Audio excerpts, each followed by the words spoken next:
Okay, it's 4:30 p.m. and we'd like to welcome everyone for their time today and joining us for the Discover Financial Partners new normal of investor briefings over Zoom. Today we'll be covering the 2020 end of reporting season update. And like all good updates and reporting season updates, we have a disclaimer that will just pop up for you all in relation to the information today's of general nature and to be kept that way. With so much going on, I'm sure many of you have a lot of questions for our panel at the end of today's presentation.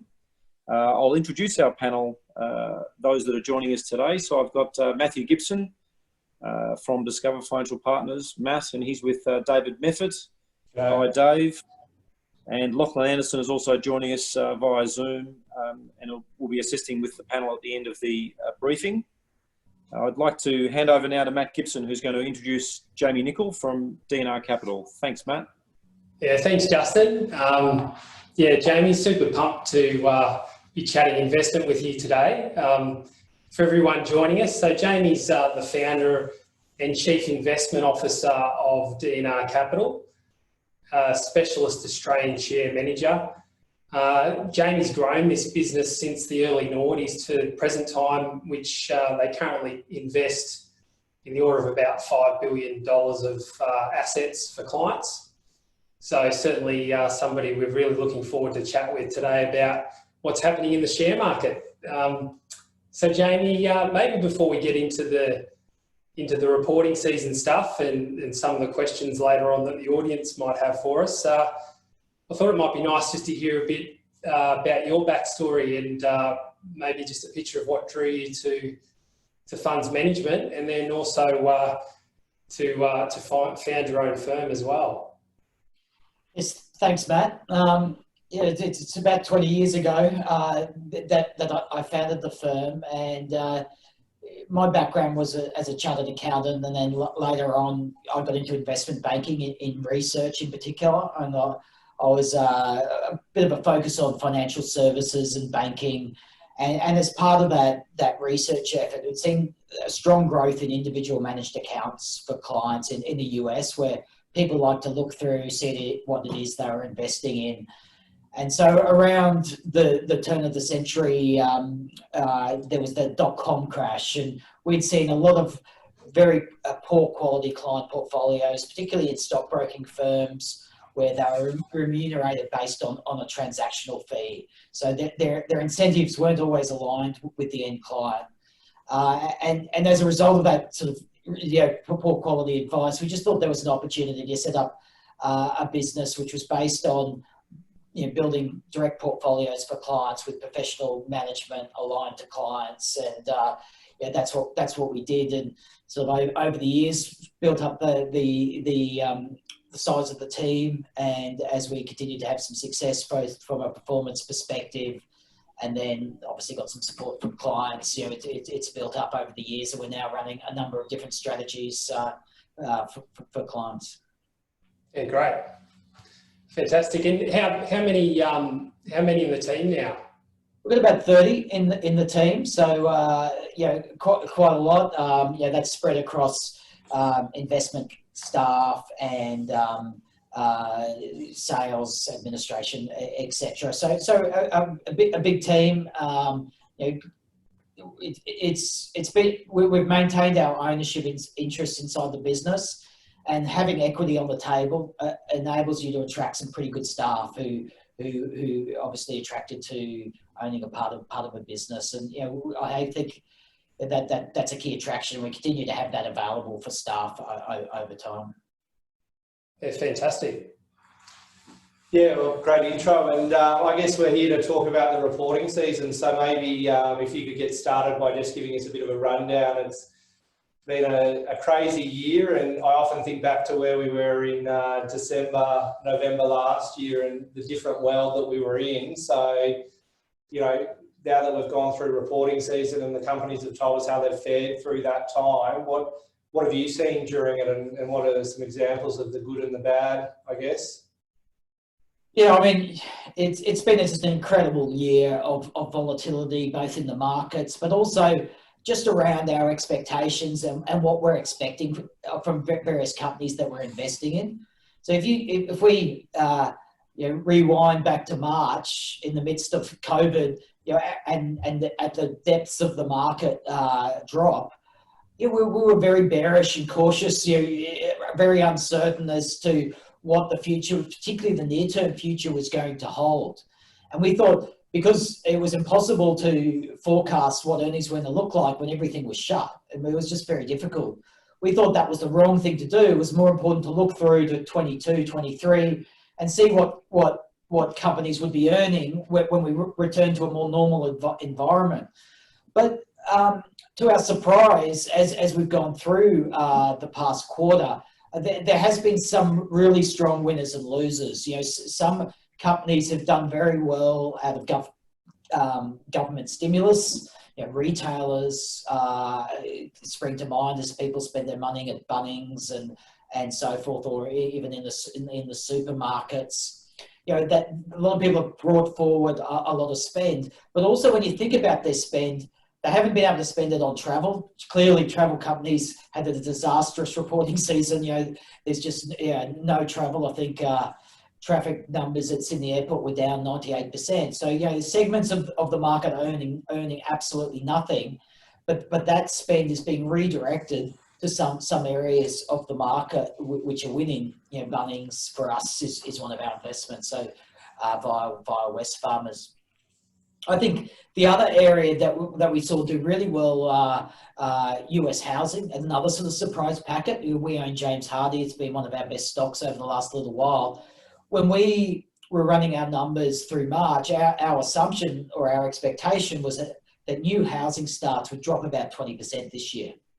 Whereas right now, they're growing by about certainly north of 10% in the US. And what's occurred in the States, which is, I think, might surprise you, and look, I'm conscious, when I speak to a lot of Melbourne people, obviously suffering from a lockdown, tend to be a little bit more cautious than other parts. So I apologise for some more optimistic comments in some areas. But when we look at in the US, what is really surprising is what's quite different to during the GFC is that the savings rate for consumer is gone through the roof. So savings rate during the midst of COVID got up to about 30%. So real high level of saving in the US, and even now it's still above 20%. And this compares to sort of a long run average where people would be saving, probably 5% maybe around the GFC. So when you think back to the GFC period, the US consumer and corporates went through a long period where they needed to deleverage, reduce their debt, increase their savings account. People were very financially nervous post that period. Whereas this time, savings rates incredibly high. They've paid up a lot of their high interest credit cards, and they're ready to spend their money. So with housing's obviously been a key beneficiary with interest rates low. And I think there's also just that nervousness around or uncertainty. If you're living in a big city like New York, you're homeschooling with 2 kids in a small apartment, you don't get the benefits of the big city given some of the issues that have occurred. Or maybe you start to think about having some more space further out. And I think that's certainly a trend that's developed there. Obviously, one thing you would have heard of, I'm pretty sure, is that IT's done pretty well over the past 6 months. Yeah, just quietly. Yeah, just the IT stocks have absolutely gone ballistic, and there's been some good reasons for that. I mean, I think long existing trends towards digital working through the cloud have been accelerated by COVID. Using Zoom type meetings has been an absolute boom for that company, but also companies like Xero are benefiting as more small businesses realise they need to have flexibility for their accountant to be able to look after their accounts online. I think the other thing that's driving these stocks is simply the very low interest rates and the fact that there's an incredible uncertainty around growth else in other segments. So people sort of gravitated to the certainty of growth that these companies offer. Of course, I'm sort of focusing on some of the areas that have done well. Other areas aren't doing so well through this environment. Banks spring to mind. Difficult environment for banks as bad debts go up, but also just in broad uncertainty. You like to invest in banks when you have confidence that of the quality of their book. And right now, they've given some assistance to customers to help them through this COVID period. But there is an uncertainty as how many of those customers are going to be repaying loans once they need to. And we're slight cautious sort of expectation around this. We think banks, after having such a difficult period over the past year with their reputation, are looking to win back their reputation. And as we go into next year, it's going to be really difficult for them to start calling in some of those loans that are problematic. Potentially, we can see them moving some of their customers to interest only, sort of, extend and pretend, I guess, is the expression people use. And the problem with that is you'll struggle to understand the quality of the book that you're investing in. So that's an area of caution.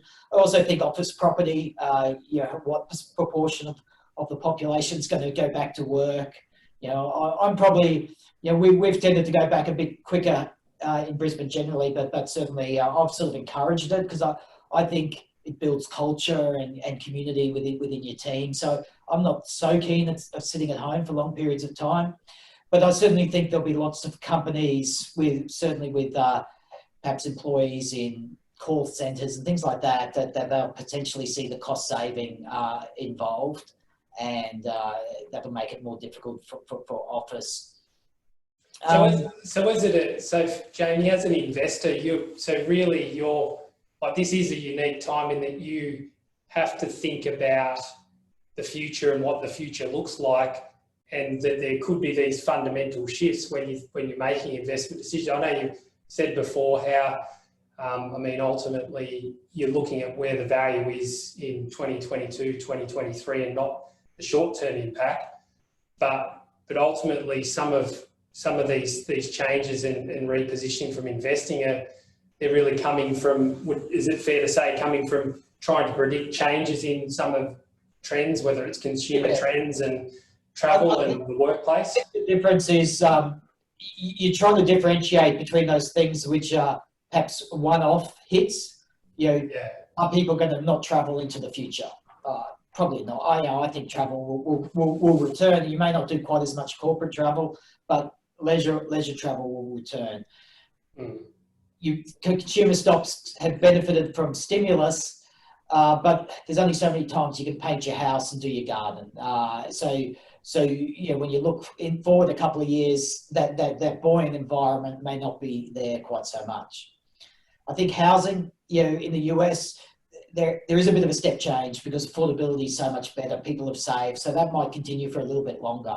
So you're trying to differentiate between those trends which are going to continue and those trends which are a little bit transitory. And tech is probably one of those areas that I think is a bit of a step change and will continue some of the benefits that have been experienced there. With banks, like the bad debts is one-off in nature, but you just don't know how bad it's going to get yet. And low interest rates are here to stay for a while longer, and that's not a great environment for bank earnings. So between these. Yeah, I was the other day, an ad caught my eye for Hugo Boss are advertising suits. I thought they might maybe just a little bit early on the curve, trying to get people back out to buy suits. Yeah, I said that to my wife this morning. I wonder when I'll be back in a suit. That might be a while, might be a permanent change. Yeah, they'll gather dust for a bit longer, I think. Look, I think to your point as well, I think investors can be very short-term focused. Like the thing that's absolutely shocked me, despite being in the markets a long time, is just how short-term people have got through this crisis. In the middle of March, I think Metcash, which owns the IGA supermarkets, was up 30%. Yeah. And I assumed it was because investors were seeing people up volatile. That's a once-off sale. That doesn't not add much value to the company. Yet here we are again, 6 months later, that stock subsequently fell 30% after March. Well, people have bid up a lot of these retailers, which is sort of getting a one-off benefit again. So I think the opportunity in March, and continues to be opportunity, is to try to look through some of the volatility and the uncertainty. And when markets get very short-term focused or concerns, you can potentially find some really great opportunities. And a good example for us that we've bought into recently is Scentre Group, which owns it's the old Westfield shopping centres. So that's an area that people are really concerned about. They're concerned that digital shopping is this increase in digital shopping is going to stay there. And we have no doubt digital shopping trends going to continue to increase. But we think it's really going to squeeze out the regional shopping centres. And when you saw when states have opened up, foot traffic to the premier malls, so the premier shopping centres like the Westfields, quickly above 100%. And with these Westfields have re-signed most of their customers onto new leases. They're redesigning their shopping centres so that they'll have more services. They'll have massage. They'll have 10-pin bowling, food, and they can evolve their shopping centres, which are in good precincts, well attended, and continue to earn good rent well into the future. I think something like that, you're getting it massively out of favour. It's sold off really aggressively, and it might take some time for sentiment to turn towards that stock, but it's paying 7% yield here, or it will as dividends return, and should be able to grow at a sort of a 5-6% growth rate. So we think that's really attractive, and so some of the opportunities that are getting presented in this market. Yeah, and I mean, Jamie, on that, you've just mentioned the dividend yield, and certainly the mixture of short and long-term opinion there. So, going through this reporting season, we've seen a lot of companies adjust their dividend, and they've either cut them or suspended them or postponed them. What kind of time frame do you see? Does that come into your consideration in terms of what's happening short term and when the companies might be able to come back to paying those dividends? And do you think a lot of the market will return to full dividends, particularly the banks, or do you think that we really are seeing a shift and we'll probably expect something a bit lower in the future? Yeah, look, I think the bank dividends won't get back to their 19 levels for a while. I'd make a couple of points. In 2019, ahead of the federal election, there was a bit of an expectation that franking would be cut. So a lot of companies lifted their payout ratios to unsustainable levels. So there was a part of that needed to be cut anyway. The banks in this low profit growth environment were overpaying as well. So we think their dividends will end up being about 30% or so below their 2019 levels. They should be able to maintain those and grow off that. But that'll be higher than where they are this year. I mean, APRA and the government, sort of the regulator, has really, let's say, politely encouraged the banks not to pay the sort of dividends that they previously paid, because they want them to have the capital to support the broader community. And I guess one of the trends from reporting season that's been interesting is a number of companies that are talking about being part of Team Australia and putting forward the community first ahead of making profits, which might be a good thing from a longer term perspective, not such a good thing for shareholders in the short term. I have some reservations around this actually. I think companies should do the right thing and should think about all their stakeholders from a longer term perspective, but I do worry that it can be an easy out for directors who are having a hard time delivering for shareholders. You can sort of comfort yourself that you're giving a good outcome for other stakeholders. So I've got some reservations about that, and does go to where we're investing. But banks prime obvious candidates for that issue at present. Yeah, and sorry, just before we get to the next question, we should just remind everyone we've got the question and answer section. So Jamie's happy to answer any questions at the end if you want to put anything in there for us later on. So while we've got this slide up here now, Jamie, maybe be interested to hear a bit about so obviously you've got some portfolio themes there. Cloud software, maybe if you could just talk to that a bit and maybe just build a bit more of a picture around what that looks like. Yeah, I mean, every company that we speak to is spending money digitising their systems and putting their applications into the cloud using the internet. It enables them to be more flexible, to update their processes much quicker, and obviously utilise a lot of development that's going on in and around that. So we've got a number of companies exposed in this area, Xero being a key one that's done pretty well. Xero's more your accounting software. It's one of probably the strongest business that we own in terms of the sort of moat around this business. You have very strong market position and earning potential to earn very, very strong returns. It's only just become profitable, so it looks a little expensive on headline multiples. But when we look at the sort of global opportunity for this stock, we expect it to end up with a market share in the UK of 50-60%. In a growing market. It's growing into Canada. It's not as much success in the US with a good competitor there, but it's growing in Asia, Australia, New Zealand, South Africa, and it's also going to go into foreign language. So a big, large, addressable market to grow into with a great product that's not easily replicated. But then there's other software companies like Iris, which I'm sure you guys use, which provides a lot. Can't avoid it. Yeah. Very cheap, good cash flow, very conservatively run, and there's a lot of regulation coming that they help to resolve. Continues to be a place of interest for us. I think that whole cloud software area. Yeah. And if we maybe switch it a little bit and have a look at what the outlook is, one of the big pieces of I guess considerations this year is the US election that we're running into, and besides the fact that we get a lot of humour out of the campaigning over there, and Mr. Trump gives us a couple of things to laugh at on a daily basis, but what impact's that going to have on us over here and the US market as well? What do you think that's going to have a big impact either way, or? Yeah. I think it potentially does. I'm a little uncertain as to what way that is. I mean, my immediate concern is just the uncertainty that we're going to have on the day of the election. So many votes being mailed in. There could be a bit of chaos. If Trump wins the main vote but loses via the mail-in, how accepting is he going to be of that result?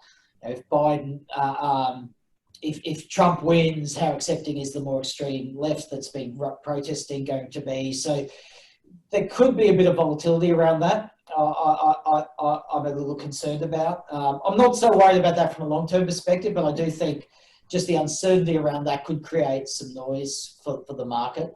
From a longer-term perspective, you think about their policies. I think the perception is by a lot of people is that Trump is better for markets. Certainly, there's been lower taxes, less regulation. I think those aspects are liked by the market. I certainly think it'd be good for Wall Street compared to Biden. Investment banks, less regulation for those guys. But he does obviously drive more geopolitical uncertainty, general volatility and craziness, uncertainty. That must drive up high risk premiums for market. I do wonder whether it's one of the reasons we see this great disparity in markets between expensive growth stocks like the IT sectors and then some of the cheaper areas of the market which are more tied to the success of the global economy. I think those sectors tend to be a bit lower. So even though sort of from a market perspective it looks like the market's done pretty well under Trump, I think there's a bit going on underneath the surface. From a Biden perspective, I think it'll depend on who becomes part of his cabinet. The market will be keenly focused on that, and ultimately what his policy development is like. yeah, what we do know is that it's likely to be an accelerated infrastructure spend, accelerated, Green New Deal, potentially a movement towards what people are calling modern monetary theory, which is essentially money printing. And the fundamental idea behind it is that you just keep printing money to fund more infrastructure and more social programs. Some of that could be quite inflationary if they start to, if that starts to get used to monetize student debt and the like. And that would cause quite a deal of rotation within the market. Those winners of the past 10 years in a deflationary environment would struggle should that shift occur. So we're keeping an eye on that and thinking about the balance in the portfolio to deal with potential shifts that could occur over time as sort of some of the policy priorities change with potential change in governments. Yeah, and also just you've got the odds up there. Do you have any conviction either way as to who's going to win, or is it just not really? too I early? I think you could have a high degree of odds that Trump will tweet something stupid between now and the election. I mean, that might tilt it one way or the other. I don't think the Democrats will get the Senate though, and so I think more extreme policy solutions that could be on offer are probably unlikely under that scenario. And I think that's probably a good thing either way. I think if the Republicans controlled all three, I just think the polarization in the market, in politics now, you probably want some balance of power across government right now. Yeah. So, Jamie, you mentioned before inflation spike and how that might wreak havoc on the valuation of some businesses that are sort of sensitive to that. Are there any other things from your side that you're sort of looking at as possible outlier events that could occur, or things that might? I mean, it feels like we've had it all. We've got obviously intense uncertainty in the election in the US. You're just talking about. The outlier is positive. Like the big outlier is vaccine. We haven't really talked about the elephant in the room being COVID, but big problem for Australia and say New Zealand sort of policy response of more lockdowns and so forth is, we really need a vaccine. Otherwise, it's going to be sort of these rolling sort of lockdowns. I mean, I think we've obviously engaged a lot of medical experts, and you're never going to know for sure when groups are going through a phase 3 trial. But the amount of money, time, effort, patience that have been able to get pushed through, it's unprecedented, and there seems to be a decent chance that we'll get something, which is a game changer in my perspective, because a lot of companies are priced as if we're never going to open. And it's some of those stocks like the Centre Group, and if we can get the vaccine and things can return to somewhat some more normalcy, then something like that can do a lot better. So that's going to be really interesting, and that's a bit of a game changer. We're trying to find those situations where, well, if it doesn't come through, your business is still okay. You don't really want a situation where, like something like Flight Centre, for instance, I look at that and haven't quite got comfortable with the downside scenario there. If we don't open up and they're still shut in 18 months' time, then you could lose a chunk of money investing in that. Whereas something like a Centre Group, well, that's you still got this you got this asset which is still going to be highly valuable in that scenario. Yeah. Yeah, so I think, this has been a really interesting time for investor psychology, and, even what you've just said then about us being priced for some things not reopening again. I think, we do tend to get very nervous when it comes to investment, and we see a lot of that at the moment, that there's a lot of fear out there, and particularly around valuations of some companies and that, people think that they've gone through the roof and we're maybe at a too high a level.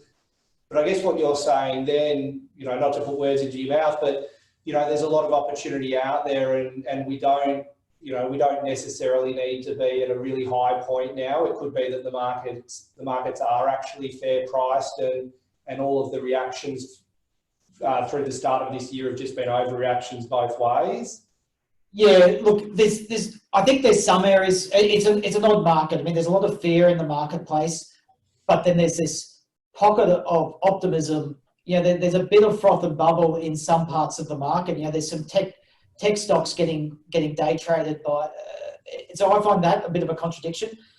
So I do think when you look through the market, you need to break apart the market a little bit. There's some stocks that look particularly expensive. Ironically, they tend to be those areas with some of the best growth, the most earnings certainty. They tend to be great businesses.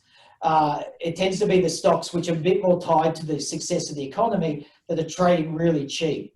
And of course, the economy looks a little uncertainty, and that's why when I talk about a vaccine, it's really important, because you get that vaccine resolved, and the potential rotation in the market could be quite strong. The whole market level may only creep up a little bit, but the opportunities within the market could be quite striking.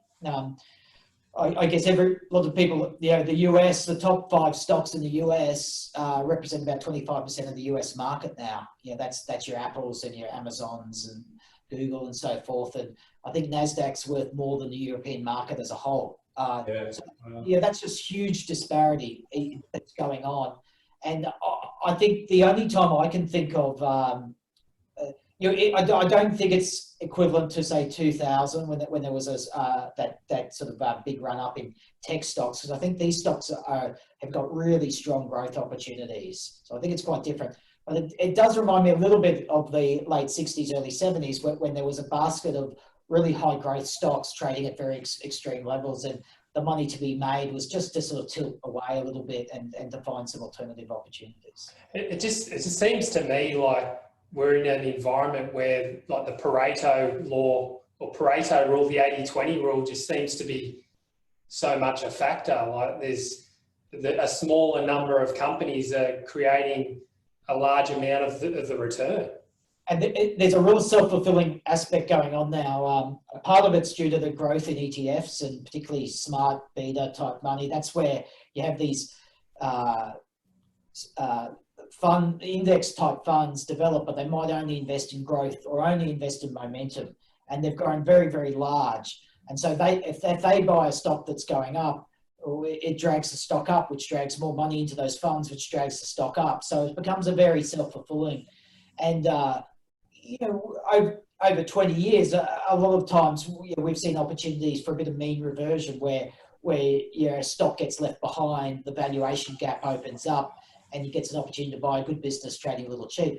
That sort of mean reversion hasn't been occurring so much in the last 18 months. You know, the market leaders continue to trade at ever more expensive levels compared to their peers.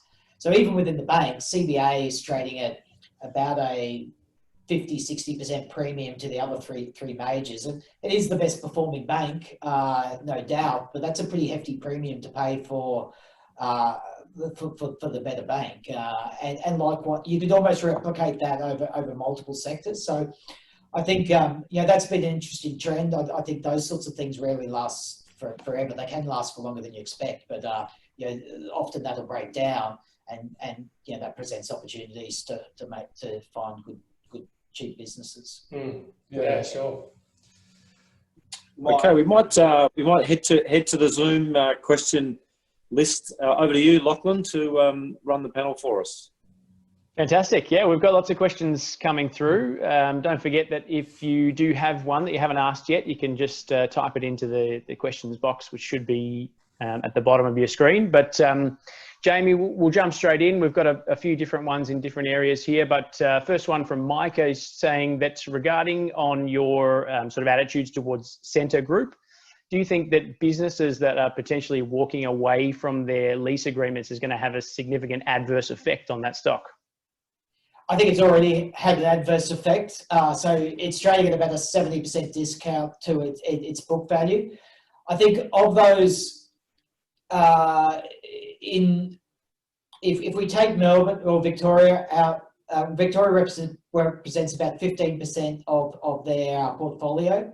they're collecting about 86% of their rents right now. So I think this is a much bigger challenge for regional retail shopping centres, which are of lesser quality. You don't have to be in there. That you've got a much stronger threat as a retailer.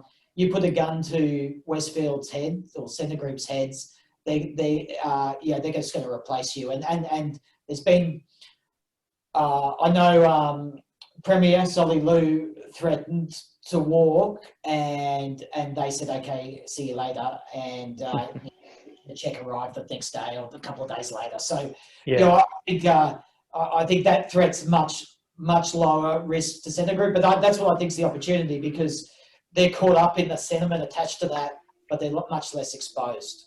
Mm-hmm. Yep. No, thank you. A question from Anonymous: how sensitive is your portfolio? Let's say the DNR High Conviction, for example. How sensitive is it portfolio to the reopening of the economy versus a continuation of lockdown? Yeah, good question. Look, I think in March we were more exposed to COVID than I would have liked. We didn't have a great March, but we invested hard in the downturn in some of the stocks that got oversold, some great quality businesses. We enjoyed a really strong bounce out of COVID, very strong few months, a lot better than the market. And then as that bounced strongly, as we got concerned about potential second waves and just the strength of the long-term recovery, we looked at lower the risk levels. So we cut a lot of the more volatile stocks. And I think we had a slide back there where we talk about resilience across the portfolio. And we're in a lot of great businesses that are winning market share, stocks like James Hardie and Aristocrat and Cochlear Healthcare, Seek. These are great businesses that they might have a bit of a rocky period for a quarter or a half, but you're confident that they're going to emerge stronger on the other side of any crisis. And that's what happened immediately post-March, and I'm confident that would happen again. We've got a more modest exposure to groups like, I think, Centre Group, Lendlease is a little bit more exposed, but even those, I think, they're already trading for that weak outcome. So I don't think there's too much downside on those stocks. Mm-hmm.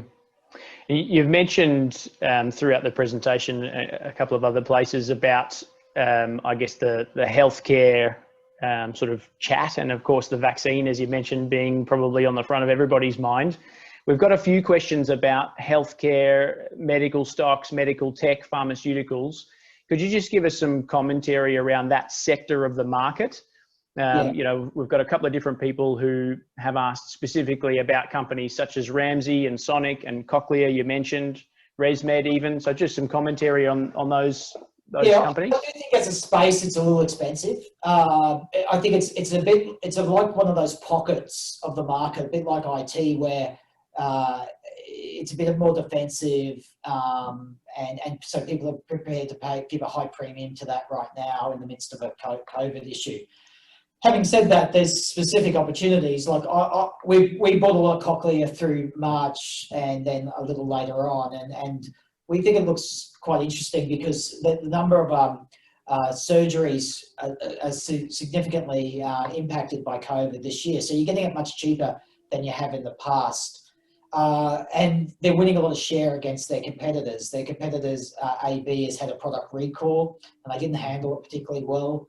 So the doctors recommending which device you get are favouring Cochlear. And so they're in the process of winning back some share. They're also a lot bigger than their competitors and have been spending a lot on R&D. And we think they're getting closer to some significant advances in terms of hearing quality, which would put them at a significant advantage compared to their competitor. So we like that one. I think whereas a lot in the space have been trading at record highs because of COVID, that's not trading quite so high, but we're very confident that as things return to normal in the long run, people who need hearing are going to get it addressed. So I think that looks good. It's a similar story for Ramsay. It's been impacted by some declines in surgery levels, but in some markets we're hearing like a WA pretty strong bounce backs as that backlog of surgeries needs to get done. And so, it's still going to be an interesting year this year with Melbourne, but I think that's a solid business that you want some balance in your portfolio too. Like, I don't think that's going to give you 60% returns over the next 3 years, but if you got it's a defensive 6-7% return, and so we use that to sort of balance out across the portfolio. Yep. A little more. Sorry, I'll just finish. ResMed and Sonic they're great businesses. We like them a lot. Sonic is doing really well out of COVID testing. But what happens if that starts to slow? I'm not so sure that will look quite as attractive then. And same as ResMed, it just looks too pricey to me. It's done well, but it just looks too expensive. The ventilators that they were doing well on, the surgery the treatment for COVID seems to have moved on a little bit from pushing people onto those ventilators. Mm-hmm. David specifically wants to know whether you'd pick Ramsay over Sonic. I do, but it's not. It's only a marginal, to be honest. If I had Sonic, I wouldn't necessarily sell it to buy Ramsay. I'd prefer to sell it to buy some other stocks in my portfolio. Fair enough. Another question, which is specifically about Woodside, but I wonder if you'd use this opportunity to talk about the resources, materials and energy sector. So the question is, have you got some comments around Woodside? Been a little bit disappointing of late, but can you expand on that as well and just talk about, things like iron ore prices and gold prices? We saw a big spike in gold recently, and just the other sort of players in the energy sector. Yeah, look, it's a really interesting space. I'd say slight underperformance is a bit of an understatement. It is tied to the oil price, which is trading weak. We've added to it over the past few weeks because we think it's an interesting play on any vaccine, and it is one of those situations where we see the down. It's already pricing in. It's probably pricing in a $40 oil price into perpetuity. And so if demand picks up as a result of a vaccine, then you've got plenty of upside, perhaps not so much downside. I mean, the thing to weigh up with these energy plays is the potential impact of climate change and progress towards renewables, and how does gas fit in with that. There's a really interesting presentation this week by BP. They think oil demand's going to reduce rapidly, much faster than the market's anticipating. But they think the demand for gas is going to be quite strong, and the use of what's called blue hydrogen, where you convert the gas to a hydrogen and you capture the carbon, which will be used to accompany renewables. And I think that's an interesting opportunity for something like Woodside. And Woodside's got a real place or LNG's got a role to play in helping India and China reduce their reliance on coal. So we think it's from a practical perspective, I think it's very positive from an environmental perspective. I'm a little bit more uncomfortable trying to understand that long-term framework for oil. But I think Woodside's got a good position there. I think other commodities, iron ore.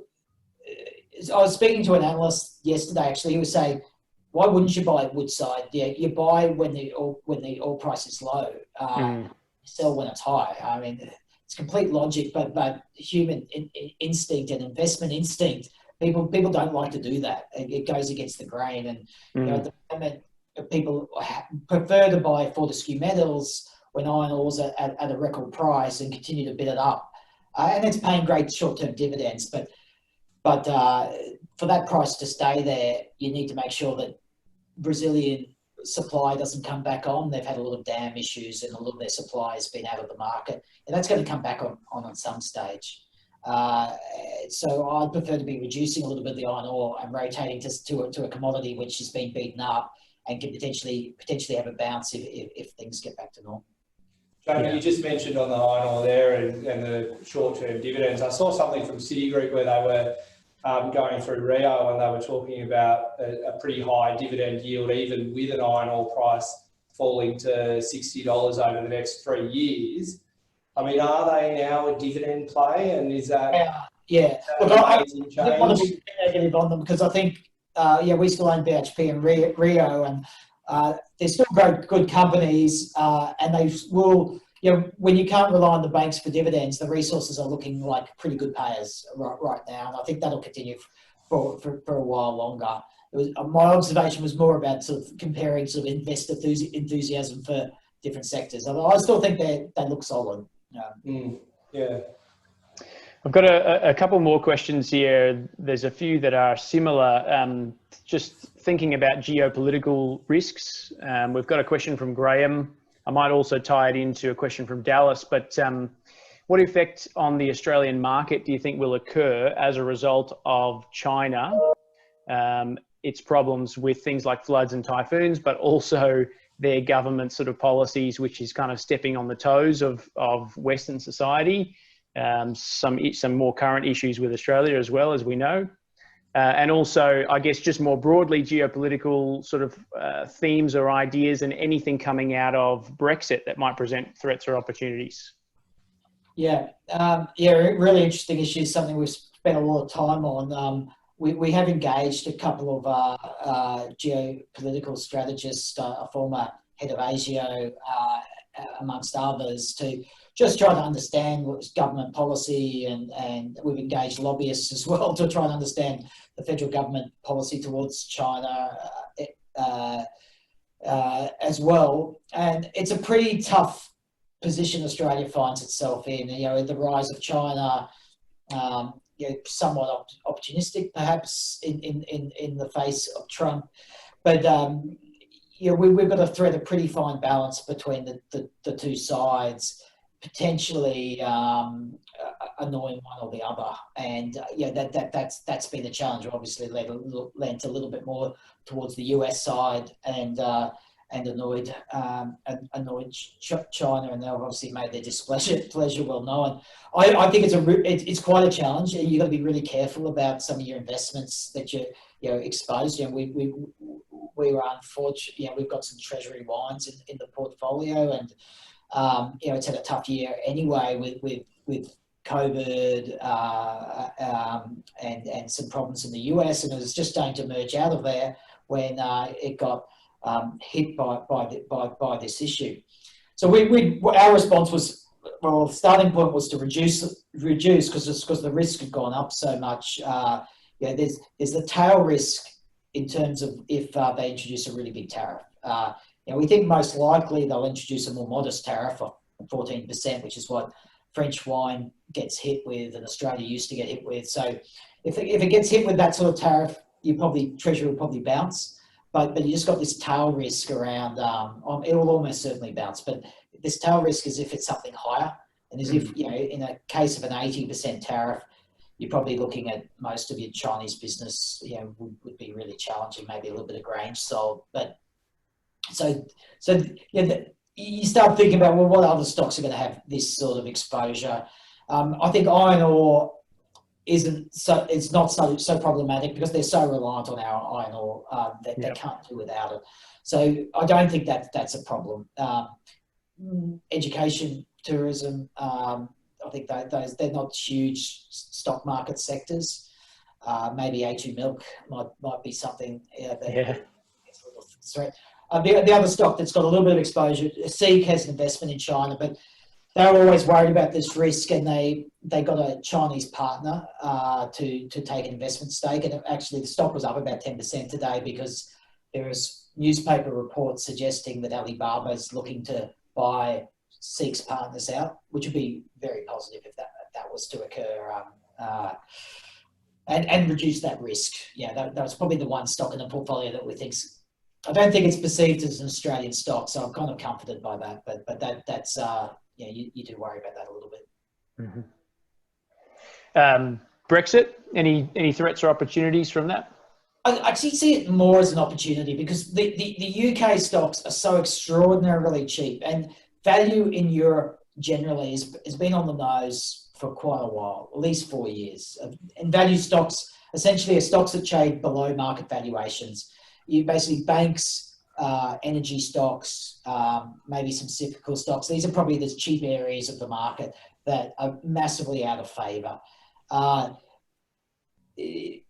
It's not that it's necessarily going to change anytime soon, though. But yeah, should you get vaccines? Should confidence return to investing in the UK? I mean, that's what we're really talking about. And progressing through the Brexit issue would be helpful. It's tough. I think when it's behind them, regardless of outcome. I think when it's behind them, it'll be much more investable. And this bad outcomes already factored into most of the share prices that I see in the UK. Yeah. Also, Jamie, as part of your presentation, you did touch on the fact that savings rates in America sort of, spiked up quite a bit, up to 30% at one point. I've read a similar sort of thing in Australia, people sort of describing it as, the population essentially building up their war chest, for bad times or perhaps for Christmas spending. But with things like that going on, there's a couple of questions here I'd like you to talk to. These ones are specifically about, what sort of discretionary stocks might benefit from this environment, specifically thinking about gambling and gaming stocks like your Tabcorp and your PointsBet, both here and in the US. Yeah, Aristocrat, which we own as well, particularly in the US. I mean, we're already been speaking to casino operators in some states in the US, and they're already seeing they're seeing revenues up 20% on where they were pre-COVID, which is unbelievable. Like, I never would have thought. I was actually expecting them to be making about 20% of what they were making, not 120% right now. So, it's just completely opposite to what I was expecting 3 months ago. So that's a really big surprise. I just think consumer exposed, James Hardie. Then, ironically, Treasury Wines, although it's more exposed to China. Maybe Breville, if people are buying homes, building out their coffee machines, etc. ARB, which does that's another stock that we're looking at that does four-wheel drive equipment. It's established a good presence in the US. So I think some of those domestically, our retailers have had such good balance. I'm not as convinced. I'm worried that that's already been priced into those. I'm thinking about more face-to-face. And I know this is kind of ironic when you're in the midst of a COVID, but the potential opportunity here is that we've got this huge high savings rate. We get the vaccine. We've got this massive government stimulus. There is a scenario in which things get incredibly bullish, and it is very difficult to envisage that, particularly if you're in Melbourne in the middle of lockdown. But that is possible, and it's precisely those areas that aren't priced for that. So there's the potential opportunity, and it's quite a contrarian opportunity. You don't want to go in, guns blazing, and we're stepping in gingerly into that opportunity, exploring a range of opportunities. Some of the casino stocks could even do well out of that. So I think that's where I see the big opportunity. That's where you're going to make really a lot of money. But obviously it comes with a little bit more risk. So just trying to balance out that risk versus the opportunity. Yeah. Well, that's great. Thank you very much, Jamie. We'll have to leave it there in terms of audience questions, but I do really appreciate you giving us lots of feedback on what's obviously hot topics for our clients and our listeners.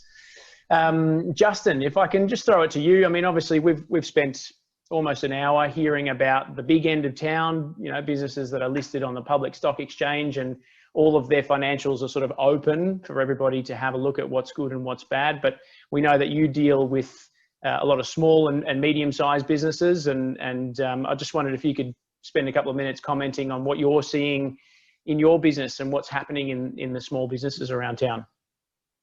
Yeah, okay.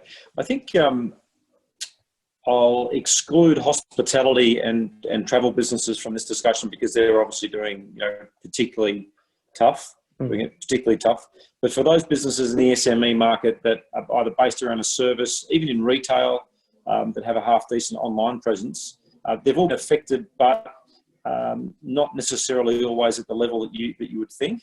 what we're seeing is those businesses that have been doing well are sort of maintaining their balance sheets or building their balance sheets. So if they're getting a cash flow boost or a JobKeeper for staff, what they're doing is not spending all that money. They're actually building a cash, a bit of a war chest for when things do improve. So I think Jamie made a good comment about, well, when people want to start spending, we've seen a couple of examples with retail-based clients when they're opened back up again around June in Victoria and New South Wales, how their numbers went through the roof. So, you know, the old saying, businesses that were on the edge are still on the edge, but those that have good balance sheets and are cutting costs, I think, where they need to, I think are doing quite well.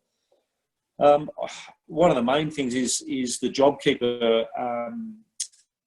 tapering off. We personally see, you know, come November, once this JobKeeper payment for September gets paid in October, so once the November trading conditions, you know, if we're not fully out of lockdown in Melbourne, I think given the amount of activity in Melbourne that's being held back at the moment, something like 20% down, I think there'll be a flow-on effect. But the quicker we're opened up, the better. But generally, businesses are doing okay, and across our client base, they're doing okay. But everyone's a little cautious still. You know, most of our clients are Eastern Seaboard, so interstate, Queensland and New South Wales are doing well in their, you know, retail or manufacturing plants, but they're just waiting for Victoria, for our dictator to open up so we can get going again.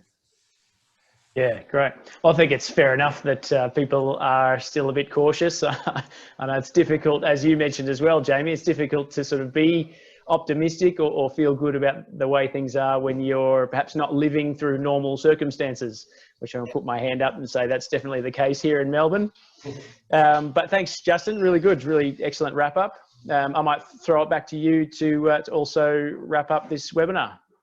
Yeah, so Jamie, thanks for your time today. We'd normally hand a bottle of red wine or champagne to you to say thank you for your presentation, but we can't do that over Zoom. And obviously from everyone at Discover, we'd like to thank everyone for attending in their time. We had over 50 people attending today and some fantastic questions from the floor. And if there's further questions or queries, you can obviously email your advisors, which you have the details of. So have a good afternoon, everybody. Thanks again for everyone attending, and Jamie for making the time, and have a good afternoon. Terrific. Thank you very much. Thank you. Thanks.